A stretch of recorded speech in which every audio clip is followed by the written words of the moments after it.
The Guy Dawson Show is coming to you live from the World Center of Broadcast Media, WCOBM.com, here in fabulous Las Vegas, Nevada.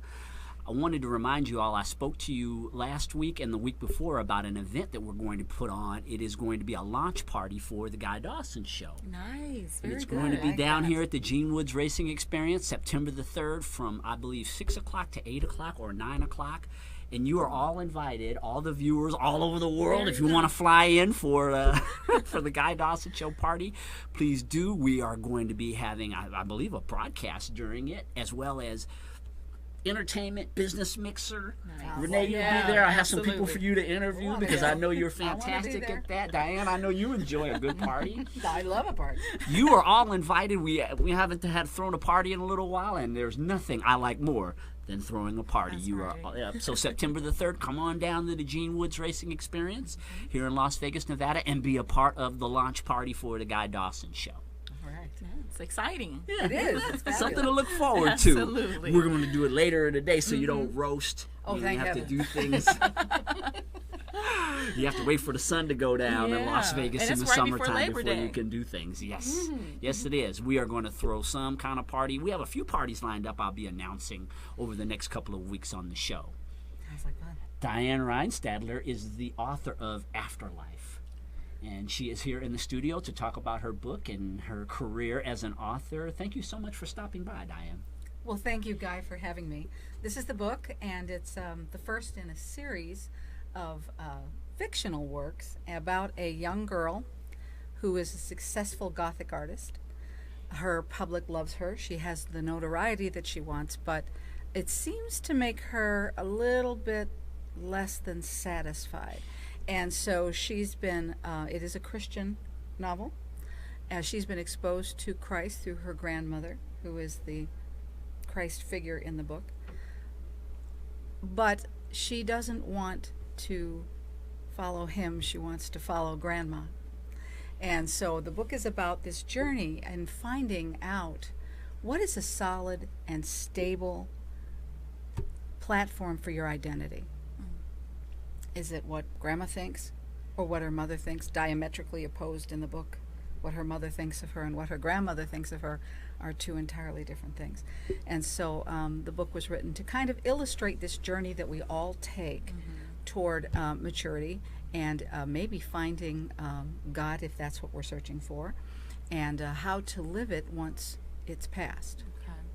How did you come up with the character to play that role? That's an interesting question. The character is similar to myself in some ways. She's a conglomerate of myself and my two daughters. Each of them, one is a Gothic artist, and the other has, she's just a wonderful, personal, wonderfully warm girl, but due to some circumstances in her life, her self-esteem is usually not where it's supposed to be. Okay. And so, and I was a very shy individual when I was a child. So there were a lot of things going on there that just simply brought themselves together in this character of Ami. Okay. And she's a very sweet girl, but she's also a little skeptical of pretty much everything around her. Was there uncertainty about the direction?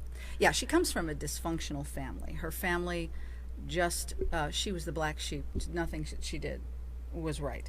And, of course, I'd almost have to agree with her mother. The first thing she did was she wrote or drew her art around the living room walls, contiguously around the living room walls, about 15 feet worth of artwork.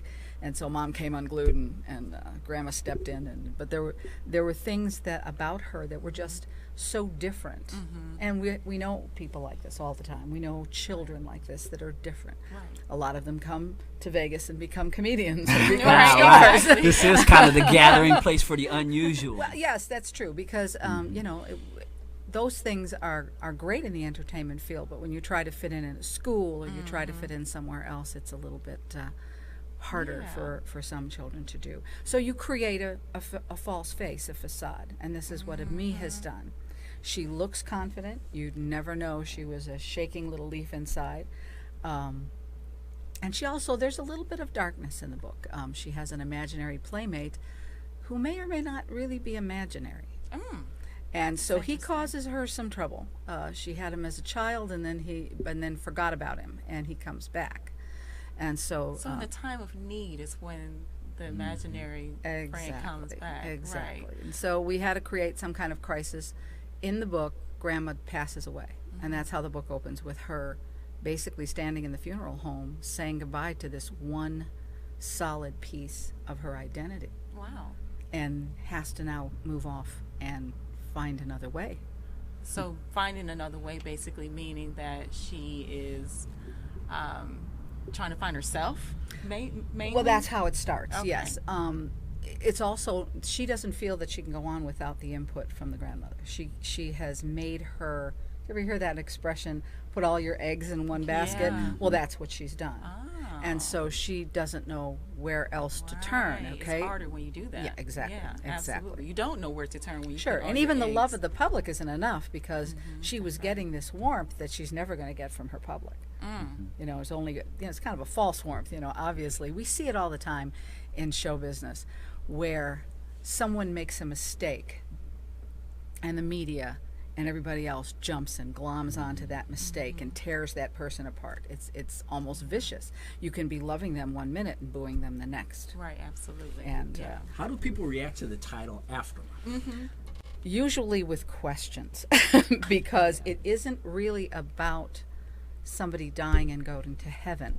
What it is about is, the reason I selected the cover here, I can show you this again. This is a mankind basically suspended between heaven and heaven. He's out in the universe. There's stars down below here. You can't see it maybe on camera. He is journeying, and he's walking in one afterlife already. If you look at it biblically, a lot of people don't like to do that, but if you do, then mankind was under what they call the Adamic curse.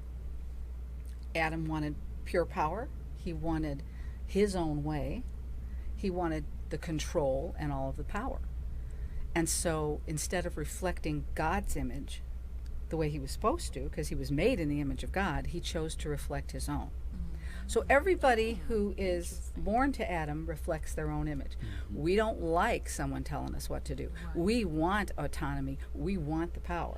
And so we're walking in this one afterlife. So often the public believes that Christianity and God, the God of Christianity, is a condemning God.